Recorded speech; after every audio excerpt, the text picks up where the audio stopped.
Minamahal ko ang bayan ko, tinutupad ko ang aking mga tungkulin, sinusunod ko ang kanyang mga lituntunin. Tumatawid ako sa tamang tawiran, sumasakay ako sa tamang sakayan, pumipila at di nakikipag-unahan, at di ako masiga-siga sa lansangan.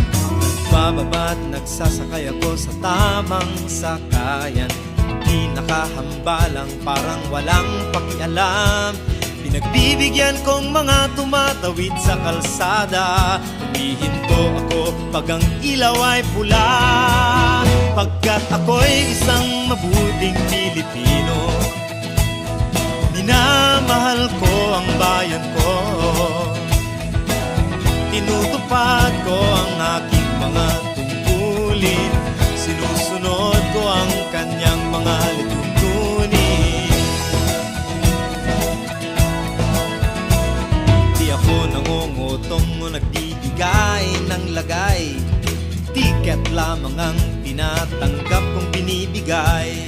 Ako ay nakatayo doon mismo sa kanto at di nagtatago sa ilalim ng puno. Di ako nagkakalat ng basura sa lansangan, di bumubuga ng usok ang aking sasakyan. Inaayos kong mga kalat sa basurahan, inalagaan kong aking kapaligiran, pagkat ako'y isang mabuting Pilipino. Minamahal ko ang bayan ko,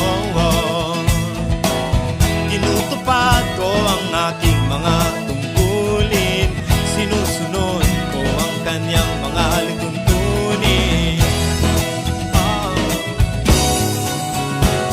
Lagi akong nakikinig sa aking mga magulang, kaya't pag-aaral ay aking pinagbubutihan. Di ako gumagamit ng bawal na gamot, o kaya'y tumatambay at sa eskwela'y di pumapasok.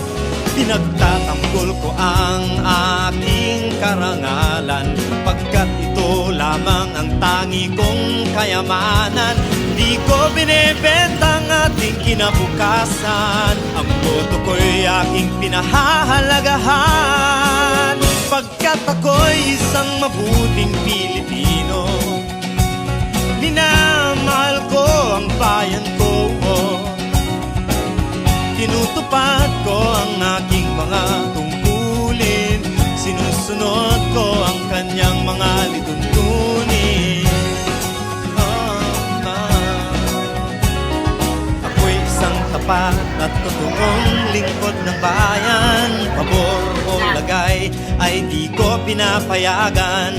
Tapat ang serbisyo ko sa mamamayan, di ko binubulsa ang pera ng bayan.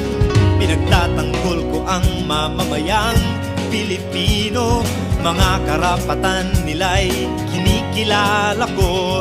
Ginagalang ko ang aking kapwa-tao, pinaglalaban kong dangal ng bayan ko, pagkat ako'y isang mabuting Pilipino.